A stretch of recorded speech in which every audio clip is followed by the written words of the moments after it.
Salam sejahtera semua pelajar. Hari ini kita akan belajar Unit 2, Peraturan Bilik Sains. Sebaik-baik sahaja murid-murid tahun 3 meninggalkan bilik sains, si Bikar dan si tabung uji berbual-bual tentang aktiviti yang telah dijalankan oleh murid-murid tersebut. Mari kita dengar macam mana Bikar dengan tabung uji bercakap ya. Murid-murid tadi sangat berdisiplin. Mereka amat berhati-hati semasa menggunakan kita. Mereka juga tahu bahwa kita diperbuat daripada kaca dan mudah pecah. Kita patut berbangga kerana mereka mengamalkan peraturan bilik sains dengan bijak. Itulah perbualan antara Bikar dengan tabung uji. Apakah yang akan berlaku sekiranya murid tidak berhati-hati semasa mengendalikan peralatan kaca di bilik sains, seperti Bikar dan tabung uji? Jawapannya, mungkin peralatan kaca akan retak atau pecah, dan selepas itu tidak dapat lagi digunakan.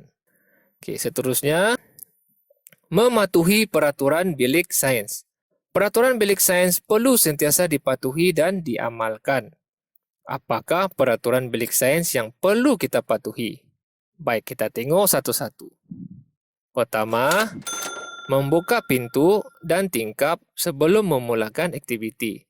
Sebaik sahaja para pelajar masuk ke dalam bilik sains, perkara pertama yang perlu dibuat adalah membuka pintu dan tingkap. Lalu Aisyah ini bertanya, Mengapakah kita perlu membuka pintu dan tingkap sebaik-baik saja memasuki bilik sains? satu pertanyaan yang baik. Mengapa ya? Baik, ini jawabannya. Supaya bilik sains mendapat pencahayaan dan pengudaraan yang baik. Ini bagi membolehkan kita membuat aktiviti dengan selamat dan selesa. Seterusnya, yang kedua, peraturan yang harus kita ikut, memakai kasut yang bertutup. Tengok situasi ini. Dia bagi nasihat dengan kawannya. Awak tak pakai kasut. Bahaya nanti semasa kita berada di dalam bilik sains. Pakai selipar kan, lepas tu garu-garu kepala yang tidak gatal. Kawan ini pula ikat kasut. Tiada kaitan. Memakai kasut juga merupakan peraturan sekolah. Mengapakah kita perlu sentiasa memakai kasut ketika berada di dalam bilik sains? Baik, cikgu tolong jawablah. Untuk mengelak kecederaan. Contohnya, terpijak objek tajam ataupun tersepak benda yang keras di dalam bilik sains. Oleh kerana itu, kita perlu sentiasa memakai kasut yang bertutup. Seterusnya, mengambil peralatan sains dengan cermat dan tertib. Cermat maksudnya berhati-hati, tertib maksudnya teratur. Jadi pelajar ni pun bertanyalah, Apakah yang akan terjadi sekiranya semua murid berebut semasa mengambil peralatan sains? kalau kita lihat daripada situasi ini, pelajar-pelajar ni mengambil peralatan itu dengan cermatlah dan tertib. Jika mereka tidak ikut peraturan ini dan ambil secara togopo-gapa ataupun berebut-rebut, ini akan berlaku. Boleh akibatkan pelanggaran yang menyebabkan kecederaan kepada diri sendiri atau orang lain. Itu pertamalah, kan, berlanggar, mungkin terjatuh kah, terhentak kepala di situ, meja kah, dan sebagainya. Boleh cederakan diri sendiri dan orang lain.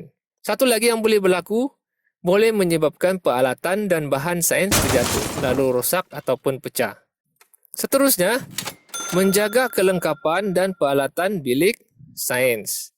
Contohnya macam ini kita tidak harus ikut, kita perlu hindari conteng-conteng meja ni.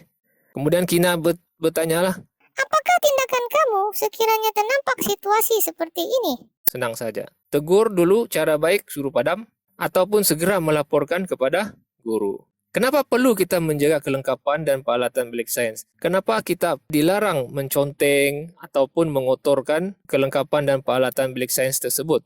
Supaya bilik sains kamu sentiasa bersih dan kemas. Itu sebabnya.